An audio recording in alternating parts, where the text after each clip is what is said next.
আজ অনেকগুলো দিন পর সূর্যি মামার দেখা মিলেছে। হ্যালো এভরিওয়ান, আমি অনিশা টেন্ডুলকারের আরও একটা নতুন মিনি ভ্লগে তোমাদের সকলকে জানাই স্বাগত।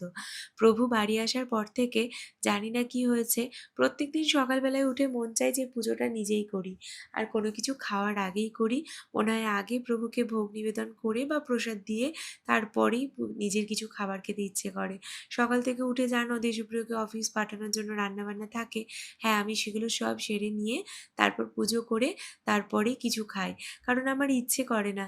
আর এই যে গোপাল সোনা এসেছে বাড়ি, প্রত্যেক বছর মায়ের সাথে ও আমার বাড়ি বেড়াতে আসে ২ বার করে।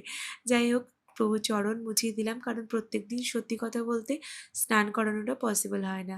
আর আজকে প্রভুর জন্য প্রসাদে দেওয়া হয়েছে মুসাম্বি আর আম। আর প্রভুকে দেখো সুন্দর করে সাজিয়েছি ঠিকই, কিন্তু প্রথমেই তোমাদের দেখালাম দেশপ্রিয় কালকে রাত্রে ২ টো রজনীগন্ধার মালা এনেছিল। পুজোতে দেওয়ার পর থেকে প্রত্যেকদিনই প্রভুকে রজনীগন্ধার মালা দিয়ে সাজানো হয়। কিন্তু কালকে রজনীগন্ধা ফুলের মালাগুলো পুরো পচে নষ্ট হয়ে গেছে। শুধু আমি প্রভুর জন্য একটা গোলাপ ফুল কিনে এনেছিলাম, সেটা দিয়েই মা রাধাকে আর প্রভুকে সাজিয়েছি। তাতেই কত মিষ্টি লাগছে। আর ফুলগুলো পচে যাওয়াতে দেশপ্রিয়কে আমি বলেছি, প্রভু প্রত্যেকদিন এত গরমের মধ্যে এই মালা পরতে, পরতে আজকে ঠিকই করে নিয়েছে যে আজকে আর আমি পরব না এই গরমের মধ্যে মালা। যাই হোক, পুজো শেষ হয়ে গেছে, এবার প্রসাদের পালা।